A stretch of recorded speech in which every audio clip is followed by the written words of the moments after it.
I was raised in an extremist Pentecostal cult. My uncle had molested a 16-year-old girl and was kicked out of their organization, so he branched off and created his own religion and my family followed. I grew up unable to listen to music, wear pants or makeup, and hang out with my friends and was forced to work and start paying rent when I was 14. I wasn't allowed to use the family toothpaste, I had to buy my own. Women were treated like crap, and none of the men worked. They stayed at home and had affairs. I'll give you an example to kind of show you how crazy these people were/are. I broke my finger at school, and my parents didn't take me to a hospital. They took me to a church and tried to faith heal it. When my finger remained crooked, they started screaming at me for having a demon which was preventing me from having the faith for my finger be healed, then exorcised the demons out of me. I've had the demons exorcised out of me more times than I can remember for trivial things. I was emotionally and physically abused, as well as manipulated in every sense of the word. When I was sexually abused by a Sunday school teacher's husband when I was 4 and told my family about it, they yelled at me for wanting to tell others in the hopes of protecting other children from the same fate. They were, and are, terrible, disgusting people, which is why I elected to run away. It starts a few months before my high school graduation. I had gone to another city for a Christian youth convention, which in and of itself was a miracle that I was allowed to attend since it was a non-denominational event. I had stupidly agreed to meet a boy I had been talking to online, and we kind of hit it off. This would have been in April. Afterwards, him and I kind of secretly kept in contact, and then my parents found out I was talking to a boy online and tried to force me to stop talking to him. So I sent him a message while my parents dictated it over my shoulder, saying I was never going to talk to him again. He basically figured out something was up, and ended up driving from his city to mine, which was a 10-hour drive, to come and see me and hear it from me in person. He stayed at a campsite 10 minutes out of town, and I snuck away to see him, and we went for a walk around the campsite to talk about what was going on. Somehow my family got wind of it, and when we got back to his tent, they had somehow found him and went through all of his belongings. They found condoms, so called the police and said that I was raped. I'll never forget walking up the dirt road and seeing several vehicles, including cop cars, as well as half my church.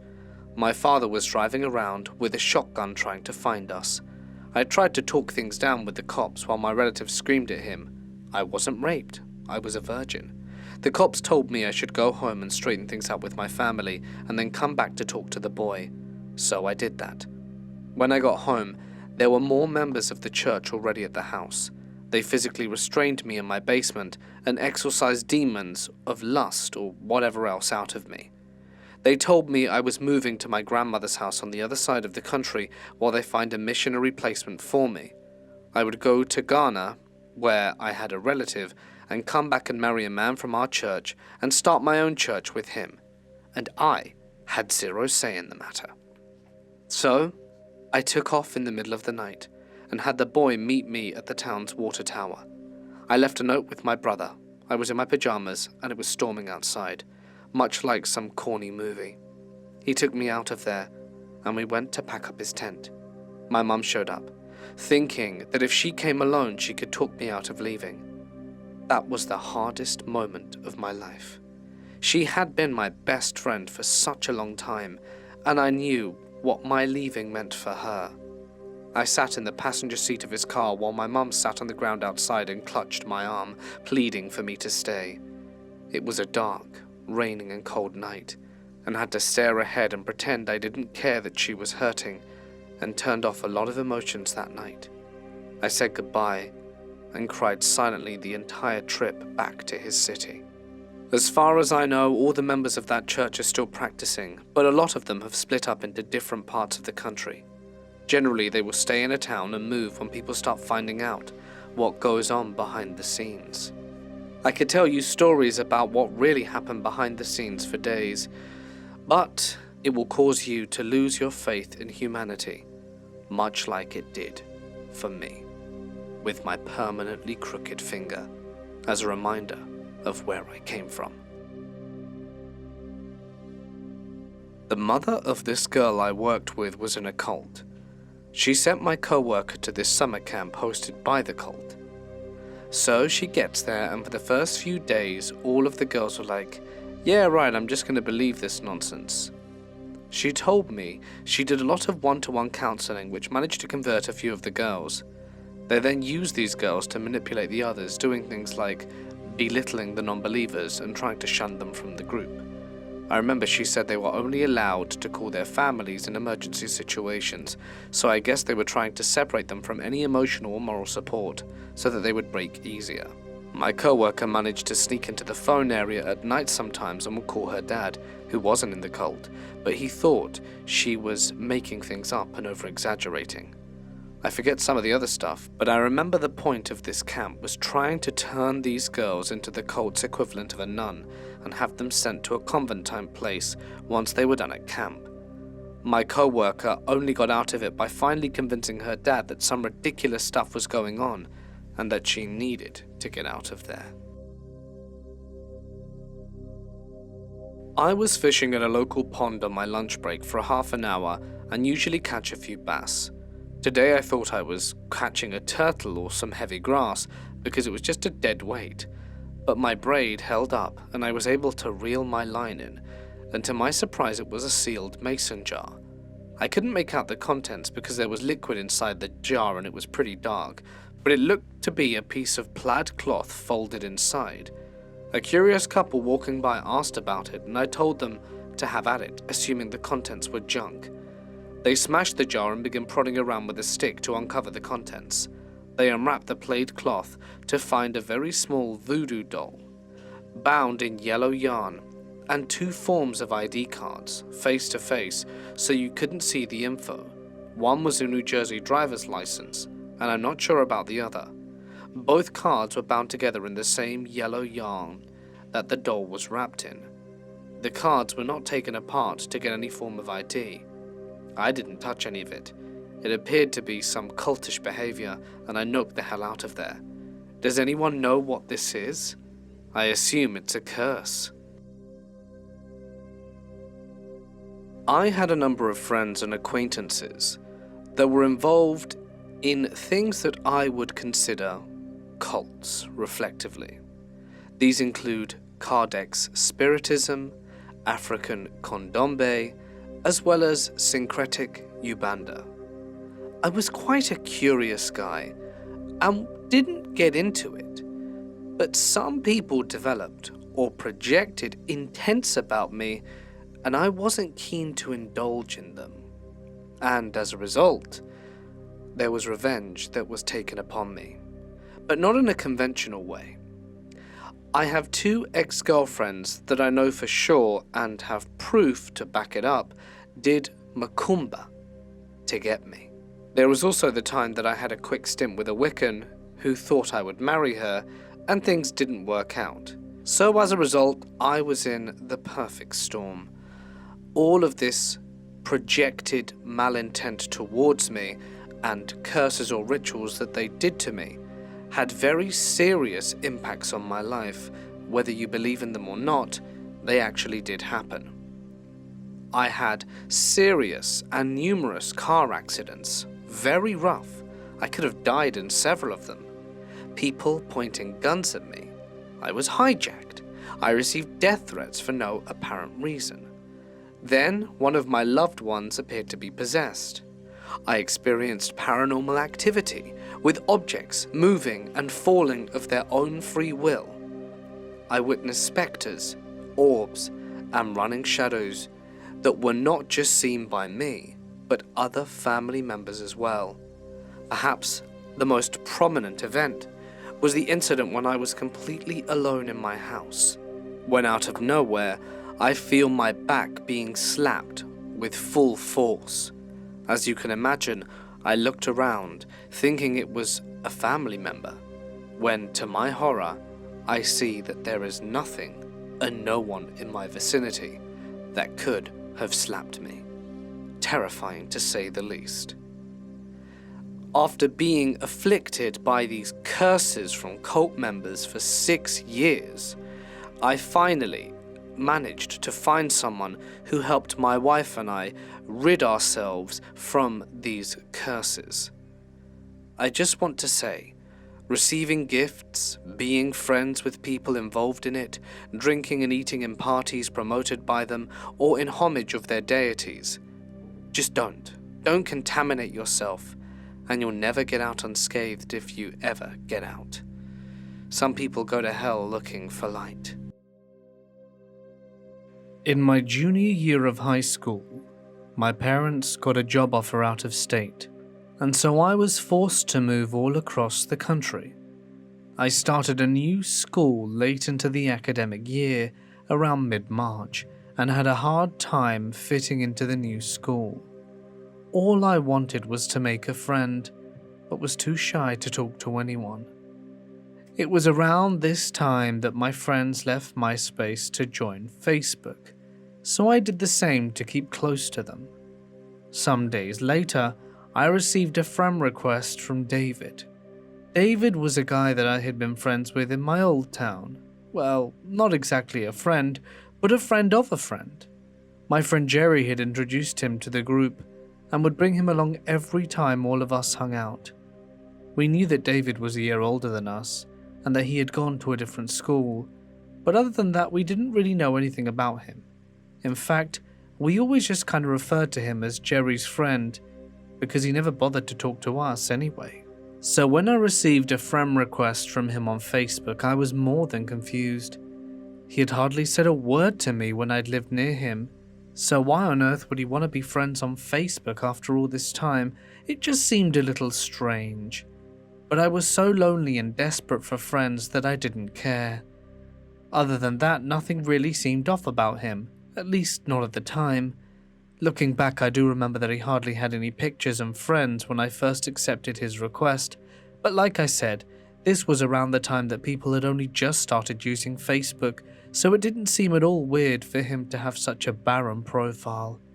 And over the years, his friend list got a lot bigger, even more so than mine, and I never really thought about it. I accepted his friend request, and it was just like this that David and I became friends. He told me that he had just started university, and he was lonely because he was too shy to make friends. I told him that I was having a hard time in my new school for the same reason, and we bonded over that. Little by little, we started talking more. He shared his problems with me, and I shared mine with him. And when it was time for me to apply to university, he even helped me out.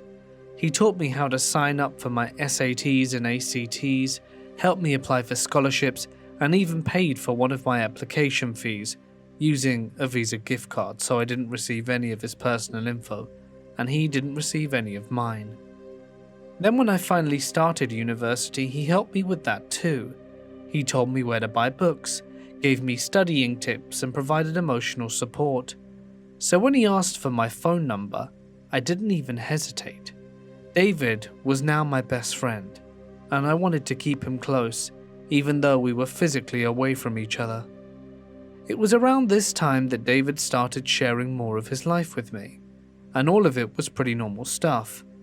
He had a job at Pizza Hut, which he hated, but needed to keep in order to pay the bills. He also played soccer, but not for his university or anything. It was just a group of guys that got together on the weekends to unwind. I think the biggest thing he told me was that he had flunked out of university, and that I was the only one that knew because he was too embarrassed to tell anyone else. And at one point he also had to move back in with his mum, which he really wasn't pleased about. 2, maybe 3 years into our friendship, my family decided to take a trip back to the city where we had lived prior to moving all across the country, and I excitedly tell him and all of my old high school friends. Most of them were pretty excited about the idea of all of us hanging out together again, because after high school we had all gone our separate ways. But when I contacted David about it, he showed little interest in hanging out with us, which I thought was very odd. You know, I wasn't some stranger he had met online, but rather someone who had been in his life for many years now. I kept insisting and asking for a reason, and then he finally gave me one. He told me that his pictures had been heavily edited, and he was afraid of disappointing me if we met in real life. I told him that it didn't matter what he looked like and that I just wanted to meet him, but he still didn't want to hang out. Instead, he started being a huge dick to me. He knew exactly which buttons to push, knew all of my insecurities and secrets, and started using all of his knowledge to hurt me. So, I stopped talking to him. Some weeks later, I met my friends as planned, and much to my surprise, I see David there, looking just like he did in his pictures. I don't understand why he had lied about photoshopping his pictures, or why he didn't want to see me, only for him to show up at our friend's house. But I was so angry at him that I didn't ask him any questions. I just kept waiting for an apology, but David wouldn't even approach me. He was treating me like he was back when we were in high school. I was really upset, but given that he had been such a huge dick to me, I figured this was just another attempt to get under my skin. We were all drinking and talking about what we were up to, and when it was his turn to share, he pretty much told me the same things I already knew about him. He said that he wished that he was still in university like the rest of us, but that he had flunked out and he was living with his mum. Said that he was having a miserable time there and wanted to move out, but that his job at Pizza Hut wasn't paying him anywhere near enough for him to move out anytime soon. At this point, I was already pretty pissed off, and the alcohol had given me enough courage to finally ask him why he had been ignoring me. He apologized, but admitted that he hardly remembered me, which hurt my feelings, but also pissed me off even more. I told him about Facebook and about our text messages. He just kept insisting that he didn't use Facebook. Apparently he had used MySpace at one point, but had stopped and switched to Tumblr. A Facebook account was something he hadn't even considered making. I asked him about the text messages, and he said I'd probably just confused him with another David, because he had never had my number. I thought that denying it was a lousy excuse, but Jerry backed him up, which pissed me off even more. The thing, though, was that David hadn't just been talking to me on Facebook, but also a bunch of us. So when we kept calling him out on this, he just told us to text this David guy to prove that it wasn't him. He set his phone on the table and I texted him, but no new message appeared on his phone. Then while we were all arguing about how we need to give it some time, the David that I had been talking to for years responds, proving that it had been a fake all along. Things turned pretty awkward at this point, with all of us feeling angry and betrayed, and David obviously feeling extremely violated. So with all of us wanting answers, we open up our friend's laptop and search for David's profile on Facebook. The first thing that David points out is that whoever this was, they were using his mother's maiden name and not his real last name, and that while most of the people on his friend list were people that he knew in real life, none of them were people he'd kept in contact with. His display picture was of a dog which he had owned years ago, but that had since died, just like the fake David had told me. All measures that, looking back, I'm guessing were used by this person to keep David's close friends from actually finding him on Facebook. The older pictures on Facebook had been taken from his MySpace, back when he had been using that, but most of the newer ones had been taken directly from his Tumblr, which he apparently uploaded to pretty often. The weirdest thing, though, was that there were some pictures he swore he had never seen before. These were all pictures of his soccer games taken from the audience, which the fake David had said his brother had taken. The real David said his brother never went to his games, neither did any members of his family or his friends. Further exploring his own fake profile, David pointed out that while a bunch of status updates were things that had never happened, a lot of them were accurate. Whoever this person was, they had been watching David for a long time. They knew his schedule, knew what movies he went to, knew which ice cream flavors he liked, knew his favorite bands, and practically everything about him. We did confront the fake David, but he never answered the text messages and instead deleted the profile before we had a chance to examine it any further, so we never did get any answers. I don't know why the person pretended to be David for so long, or why they even did it in the first place. All I know is that I felt extremely violated for having shared so many private details of my life with him, and of course, I also feel a great deal of pity for the real David. I wondered for the longest time how this person found him and how they managed to learn so many private details of his life. Then a few months back, my mother calls me saying that she found a profile with her name but my picture's on it. My middle name is my mum's first name, something that very few people know. She thought that I'd made a second profile and I didn't tell her the truth because I didn't want to scare her. But the truth was I didn't even know that the profile existed. I've always kept Facebook set to private, and I no longer accept random friend requests, nor do I post my pictures anywhere else. So this profile only had really old pictures of me, and nothing weird like David's soccer games, but it was still active and had been for a while. None of the friends were people I knew, and none of the updates were things that I had been doing in real life. So I don't know if the profile belonged to the same person as David's stalker, but I'm extremely average looking, so I don't know why anyone would want to use my picture when there are way prettier girls online. So I'm guessing it had to be him.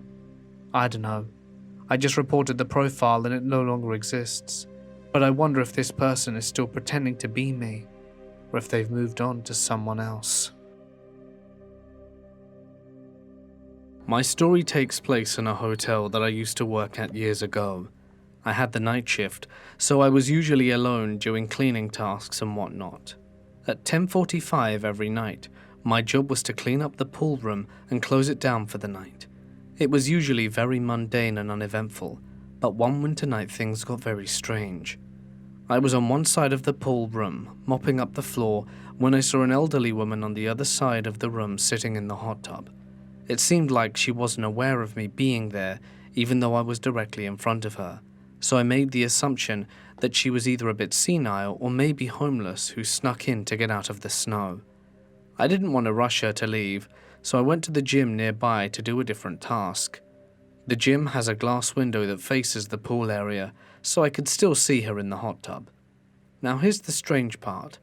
I looked down at the floor for a split second while cleaning, and when I look up, the woman's gone, just completely vanished in a matter of seconds. I was dumbfounded. For some reason in that moment, it didn't register in my mind that she might have been an apparition because she looked like a normal person. She had a solid-looking body and was interacting with everything in the room as a physical person would. I went and closed up for the night and got into my car. As I sat there for a moment, I realized there was no possible way a person could have left the pool room without me seeing them leave. The entire pool room consisted of a huge glass window and a door to the main hallway that was extremely loud when you closed it. It also had the door to a patio area, but I highly doubt she would have exited that way in her swimsuit while it was snowing. There was just no logical answer for what I saw. Perhaps she had died in the hotel and was attached to it, though I don't know why she didn't look transparent or ghostly all that much. Anyway, the whole experience just gives me chills thinking about it. It was just very strange, and the whole hotel had a super creepy vibe, even during the day. In the late 70s, my wife and I were a team in a motel in Jackson. The owners told us specifically not to enter the upstairs blocks of rooms in one of the building. Naturally, the first day the owners left, we went up there. The 4 rooms were in disarray, with Polaroid negatives of bodies and outlines on the floor. The refrigerators had been off for years, and food left inside would gag a maggot. The weirdest thing was that hot water was running wide open at a clogged sink, and was full but not overflowing. I turned the water off and got the hell out of there. The next morning, one of the rooms below had water leaking from under the door onto the sidewalk. I opened the door, and about 4 inches of hot water poured out. It was running down the walls and through the light fixtures. I ran upstairs and found the hot water running again, but overflowing this time. No one had been up there since we were. I turned off the water and the flooding stopped. I had to tell the owners what happened, and they said that several years earlier, a group of young men had rented the whole floor. A week later, one of them emerged saying all his partners were dead. Police said fumes, inhalation. The owners said it was a marijuana overdose, but either way, no one has been there since. This happened a number of years ago, when I worked maintenance at a hotel. I had just got a new iPhone. I can't remember which generation, but it still had the socket for you to listen through your headphones. So I was listening to music on my way to work, very pleased with my new iPhone. Couldn't have been more than a week old, when suddenly someone runs up and pushes me from behind. I steady myself, but they punch me in the face and I fall to the floor.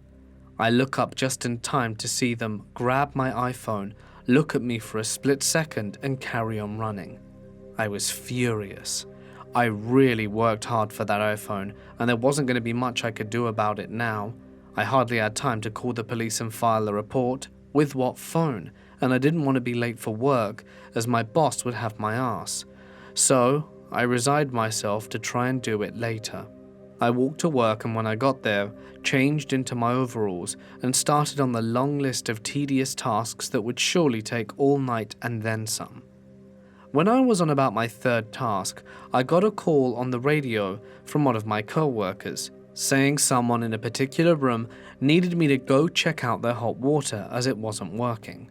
This was a relatively common issue and an easy fix, so I made my way up to the floor it was on and knocked on the door. I was met by a pleasant young woman who said that her boyfriend was in the shower and if I could check out the pipes. As I was doing what I needed to do, I got a glimpse of something on the table. It was what appeared to be my iPhone, with the headphones wrapped around neatly. But as this was a relatively new phone and the iPhone headphones were included, I told myself that this is probably very common. But that's when I noticed that we had the exact same blue case. I started to get a bit weirded out by this. Could this boyfriend of hers have robbed my iPhone? I was starting to get nervous. The guy was still in the shower, and she was doing something in a corner of the room. I hesitantly pushed the button of the iPhone, and it had the last song I was playing on it. I just about panicked. I pressed the skip button, and again it was one of the songs that I had recently purchased.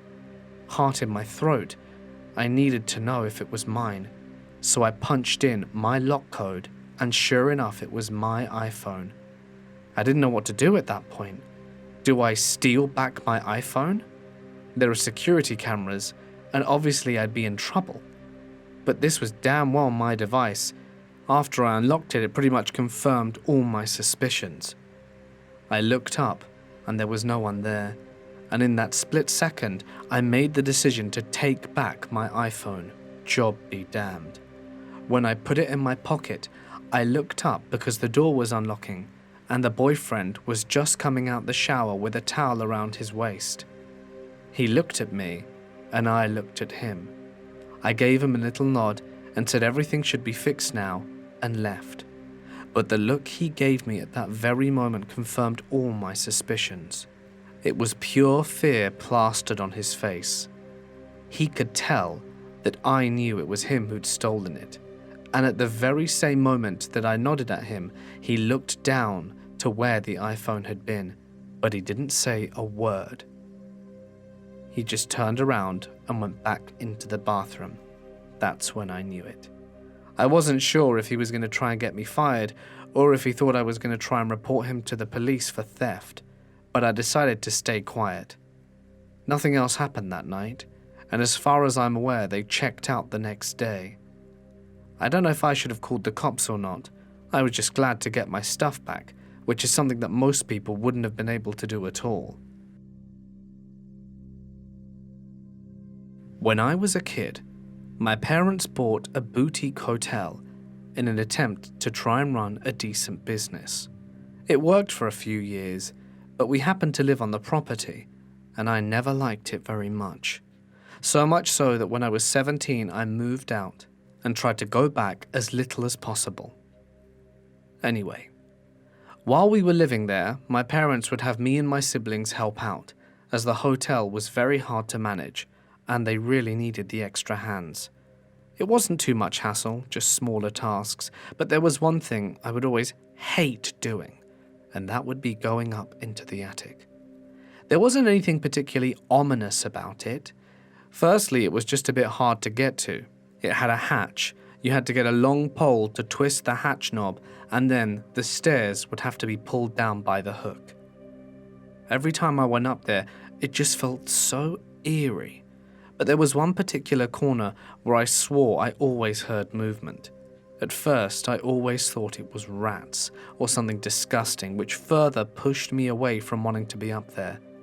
Anyway, one evening, around Christmas time, my mum said that it was time they started to get the decorations down from the attic, and she sent me up there to go get them. So I got down the ladder and started making my way up. As I was making my way up, I heard some scurrying from the corner I was so afraid of, but she'd also armed me with a very thick flashlight that was very powerful, as even though there was a solitary single light in the attic, the illumination was pitiful to say the least, and would only illuminate the small area around the hatch. All the corners were still completely consumed in darkness. When I got up there, I shined my flashlight around to make sure I was alone and didn't see any scurrying rats or anything. Their Christmas decorations were actually in the darkest corner, as of course they would be, and I started making my way over. There were around 6 or 7 boxes I'd need to start bringing down, and after the third one, I was getting pretty tired, so just sat and chilled on the stairs for a second while on my phone to regain my composure. When I was coming up the stairs though, I heard someone walking on one of the floorboards. I panicked and dropped the flashlight, which fell to the ground and made a very loud thud. My mum shouted at me from downstairs asking if everything was alright, and I said I was fine, but the flashlight wouldn't turn on anymore.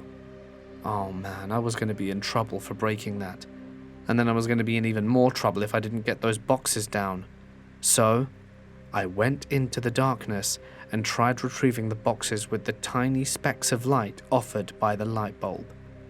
When I got the 4th box, I wasn't feeling so bad, and by the time I got the 5th, I was fine.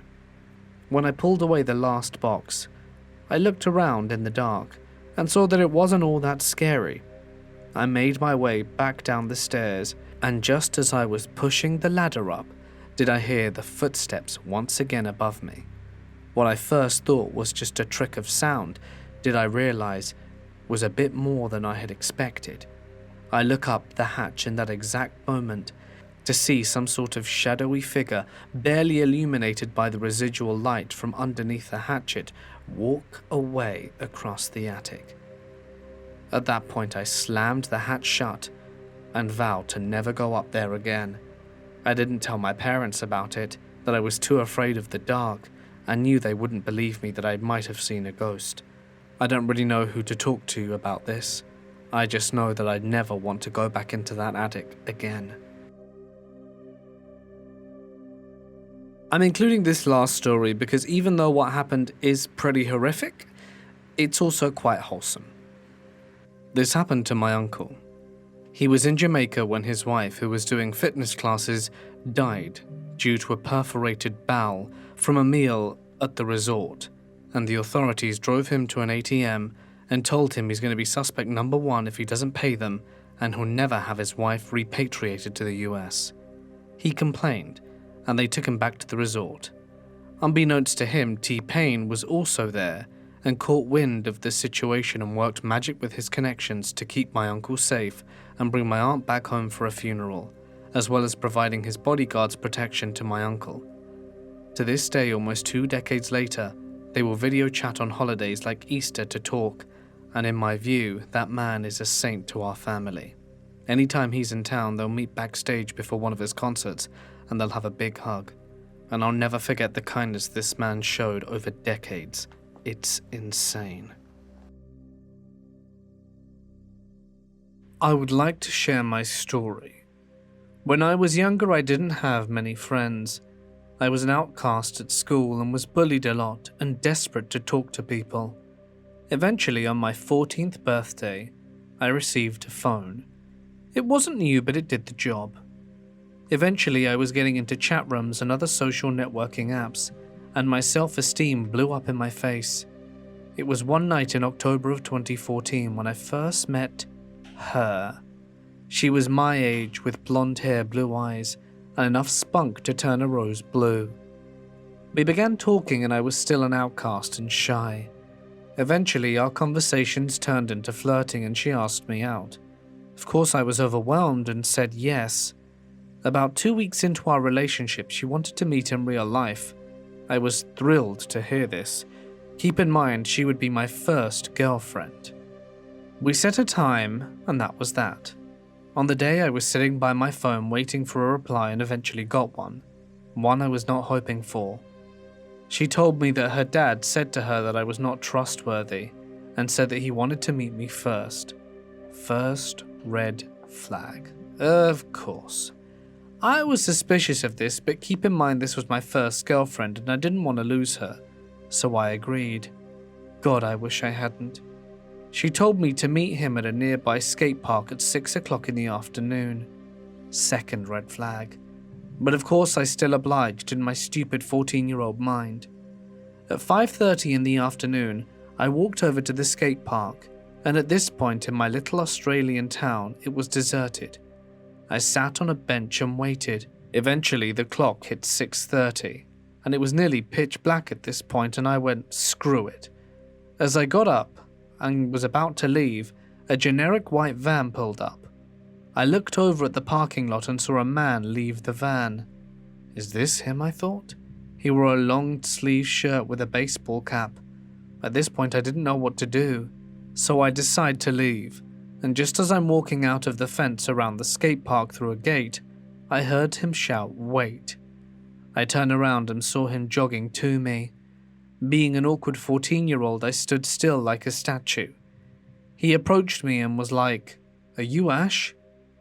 His face was like a fat lumberjack with a long brown beard. "Yeah, I am." I was a bit scared. He gave me a toothy smile and said, "Well, let's go see her, shall we?" At this point everything slowed down, but at the same time sped up. In a quick motion, he put me in a headlock and dragged me towards his van. I went absolutely ballistic, kicked and screamed, and eventually a man who lived across the road brought out his rifle and pointed it at the man. He was dead frozen. The man screamed to let me go. He dropped me and bolted for his van. Before I passed through, I heard the gunshot and loud groaning coming from him.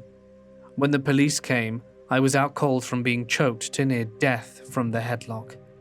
Eventually, I woke up and was told everything by a police officer in a hospital bed. Turns out the man that was actually my girlfriend had been killed. After that, I had to get a lot of mental health medication and had nightmares for many years.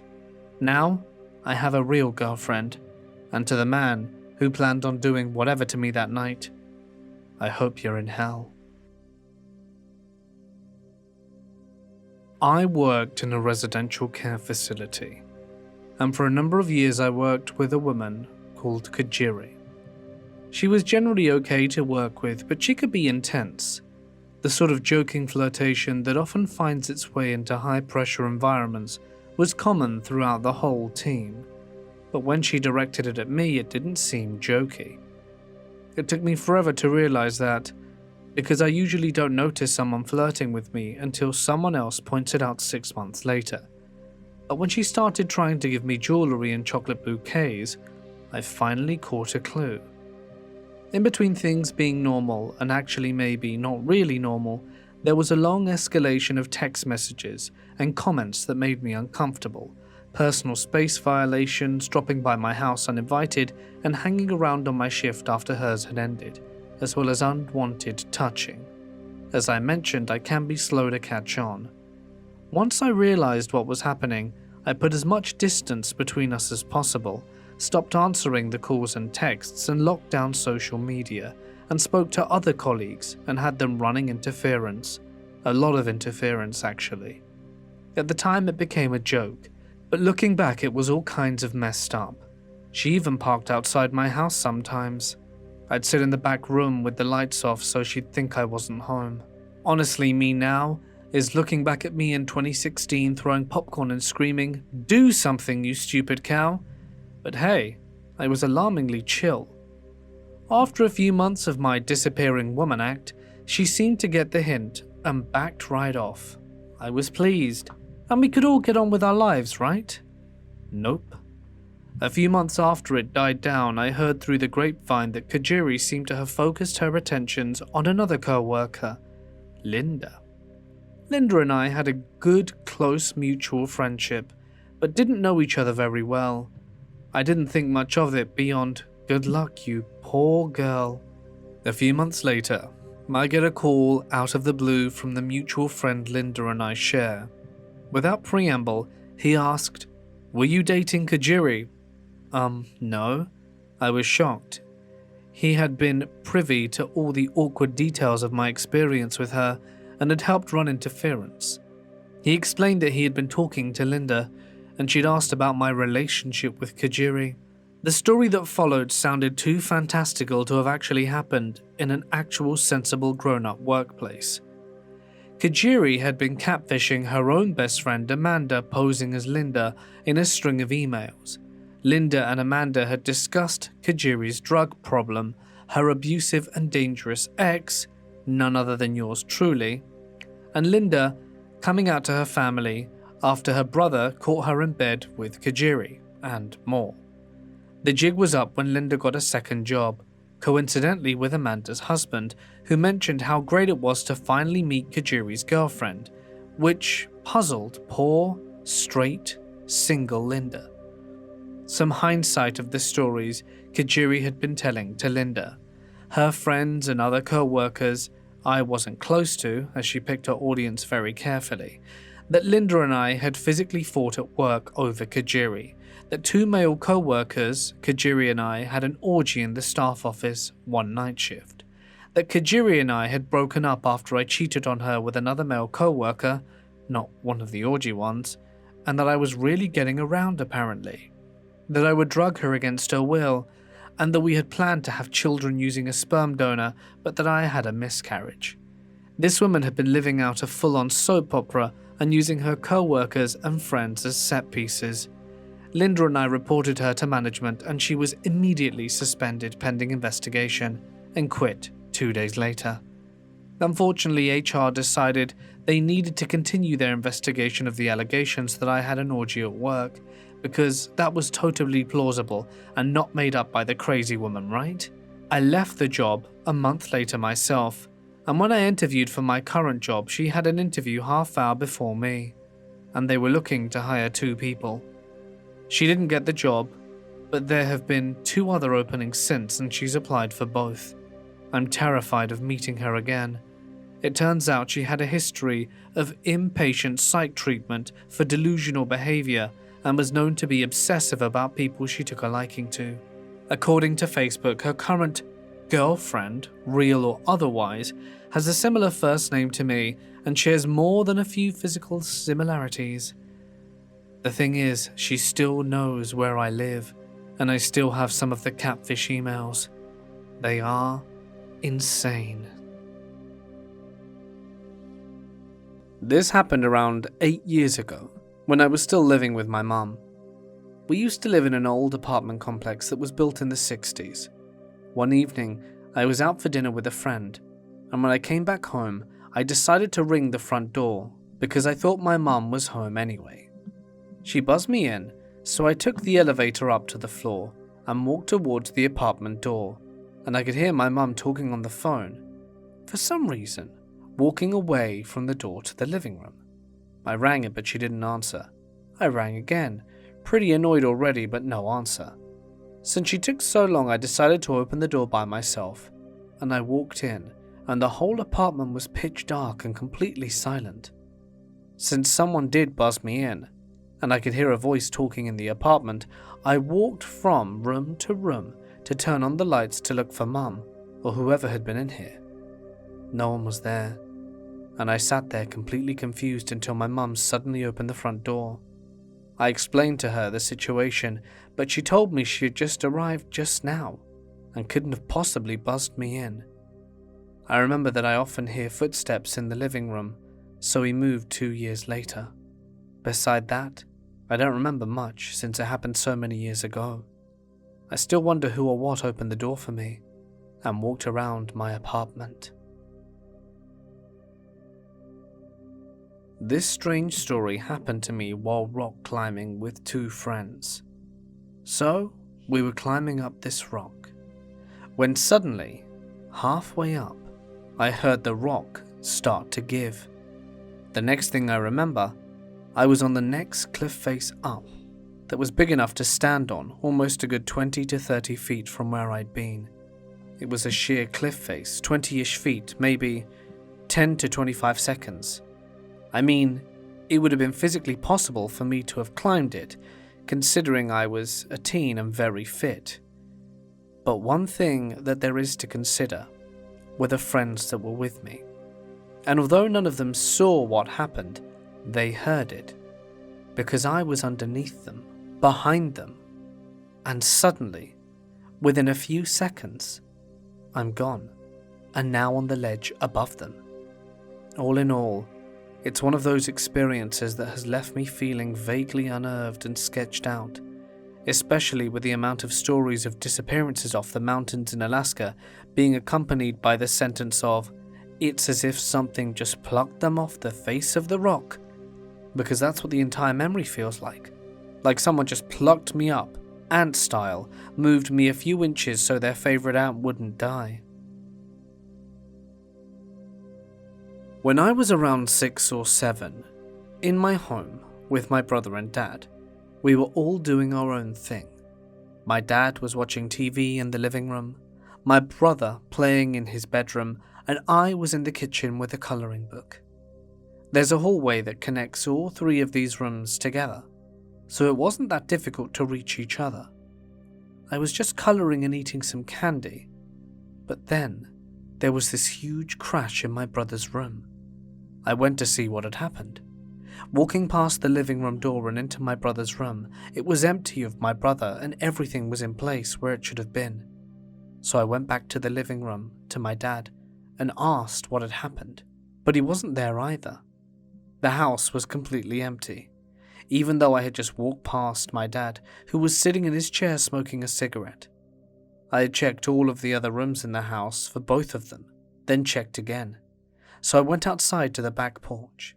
It was late and night already, but it was so quiet, not even a bug was making any noise. We lived in the country, so it wasn't uncommon to see a few animals up close here and there, but I had never seen anything like this before. It was a white deer, just standing in the middle of the yard, staring in my direction. It was surreal. When I saw that none of the vehicles were gone, I ran back inside to look again. Both my dad and my brother were back in the living room and bedroom where they first were. I asked my dad where they went, and he said he hadn't moved from the living room.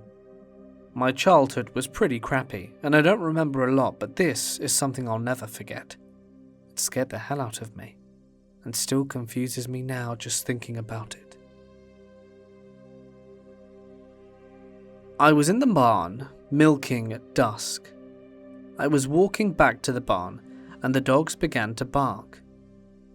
I walked back out of the barn to see if they started running to a dark SUV which was there 2 seconds before, running with its lights on in front of the barns. I wondered how the hell the car drove up my driveway without me hearing it or the dogs. I had just been out there. As they ran to the car, ready to jump on the side and greet someone, it just vanished. One dog jumped up, put its paw on the side of the car, and fell down as the car disappeared. The dogs ran around where it had been, and looked at me confused. I stood there just as confused for a moment. The dogs were unsettled, and I said to them, "Well, that was a blip in the matrix," and walked back to the barn. No tire tracks left, or any sign that it was there. If the dogs hadn't run around in circles in the place it had been, I would have thought that I'd been seeing things. I tried telling a few people after that, but they looked at me like I was crazy. I had seen some odder things here and there, and wondered why. I believe, after all, I have seen that either none of this is real, or that other dimensions cross into ours at random times. One of my friend's dads had died a few years back.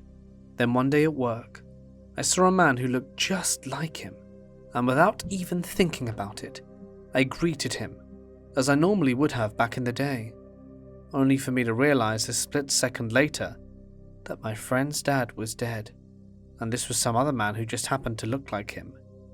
But the spooky part is when he responds to his name.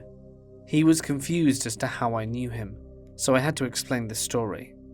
Not exactly unexplainable, but it was a weird coincidence that his doppelganger had the exact same name. Hey guys, it's Mort here, and thank you so much for listening and your continued support. I really do appreciate it, and I hope to see you soon on the channel. Till next time, stay awesome. I'll see you in the next one.